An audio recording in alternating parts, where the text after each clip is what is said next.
टूनी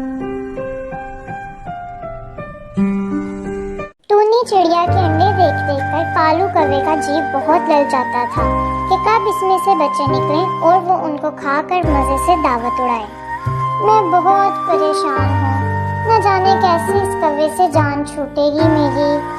चिड़िया एक रात अपने अंडे लेकर जंगल के दूसरी तरफ चली गई ताकि कौवे को पता ही न चल सके कि वो कहाँ जा चुकी है और वो आराम से अपने बच्चों की देखभाल कर सके। और वहाँ जाकर उसने एक आम के पेड़ पर रहना शुरू कर दिया। चलो अच्छा है, जब तक बच्चे अंडों से निकलेंगे तब तक आम का मौसम भी आ जाएगा और बच्चों को खाना तलाश करने में बिल्कुल भी मुश्किल पेश नहीं आएगी। चिड़िया ये सोचकर वहाँ आराम और सुकून से जिंदगी गुजारने लगी।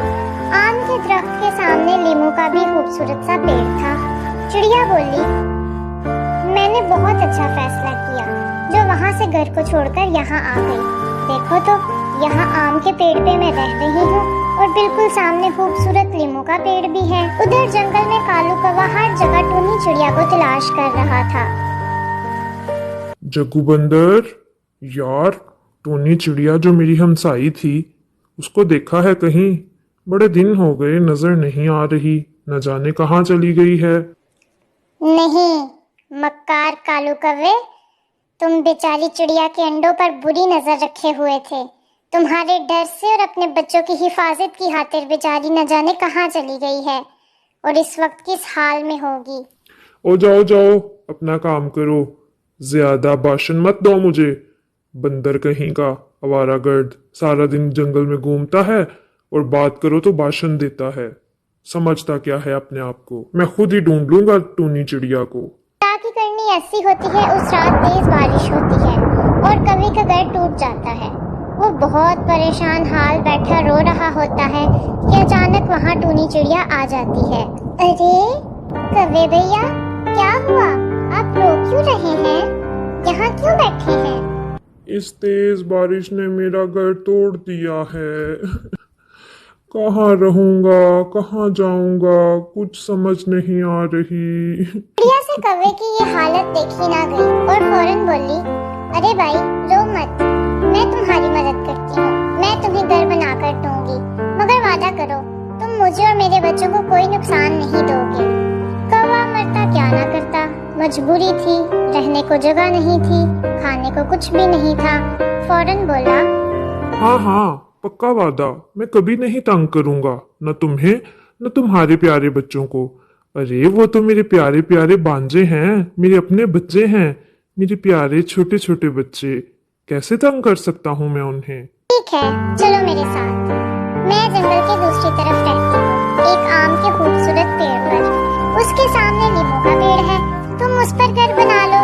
चाहे तो आम खाना, चाहे तो नींबू, जो तुम्हारा दिल करे तुम खा सकते हो। यूं कालू कौवा एक दफा फिर टूनी चिड़िया का हमसाया बन गया और वो एक साथ रहने लगे। मगर कौवा बहुत लालची था। 2 दिन रहने के बाद ही फौरन बोल पड़ा, मुझे लीमू के पत्तों की खुशबू से बहुत छींकें आती हैं। आच, आच, देखो ना कितनी छींकें आ रही हैं, गला भी खराब हो जाता है मेरा। तो मैं नहीं रहूंगा लीमू के पेड़ पे, मैं तो आम के पेड़ पे रहूंगा। चिड़िया ने उसे उसका एक दफा फिर से वादा याद करवाया कि मुझे और मेरे बच्चों को कोई नुकसान नहीं दोगे, तब ही मैं तुम्हें आम के पेड़ पर रहने की इजाजत दूंगी। कालू कौवे के वादे के बाद चिड़िया उसे आम के पेड़ पर रहने की इजाजत दे देती है। थोड़ा अरसा गुजरने के बाद आम के पेड़ पर आम लगने का मौसम आ जाता है और यूं लीमू के पेड़ पर लीमू भी लग जाते हैं। चिड़िया और उसके बच्चे आम खाकर हंसी खुशी जिंदगी गुजार रहे होते हैं। कौवा भी आम खाकर खुशहाल जिंदगी गुजार रहा होता है। मगर एक दिन वो सोचता है, अगर ये चिड़िया और इसके बच्चे आम खाना बंद कर दें तो आम बच जाएंगे और सर्दी के मौसम में ये आम मेरे काम आएंगे। वो टूनी चिड़िया से कहता है, ओ टूनी चिड़िया, अगर अपने बच्चों की खैर चाहती हो तो आम के पेड़ से चली जाओ, उस पर बस मेरा हक है। कौवे भैया कैसी बातें करते हो, ये पेड़ हम दोनों का है, हमने मिलकर यहाँ रहने का वादा किया था, क्या तुम्हें याद नहीं? जंगल की दूसरी तरफ से मैं ही तुम्हें यहाँ लेके आई थी जब तुम्हारा मैंने तो तुम्हें यहाँ रहने और खाने की इजाजत दी थी, अब तुम कैसे भूल सकते हो ये सब कुछ? तुमने मेरे साथ वादा किया था। वादा? कौन सा वादा?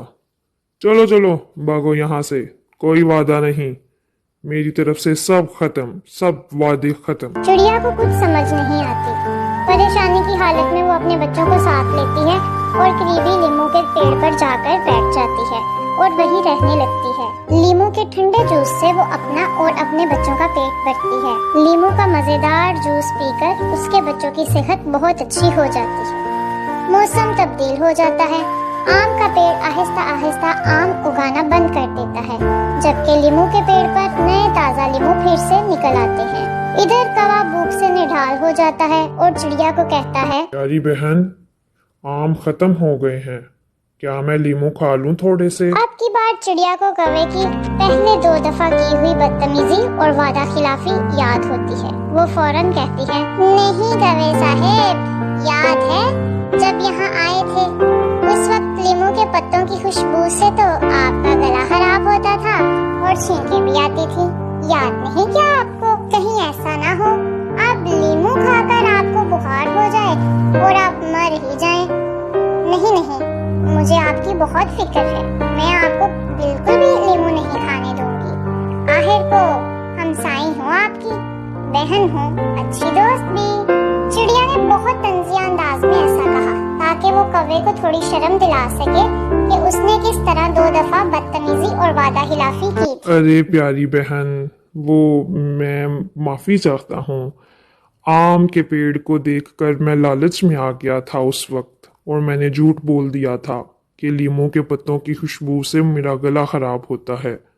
मुझे माफ कर दो, मैं माफी चाहता हूँ मेरी बहन, मैंने झूठ बोल दिया था। नहीं, बिल्कुल नहीं, तुम लीमू नहीं खा सकते, बल्कि तुम यहाँ रह ही नहीं सकते।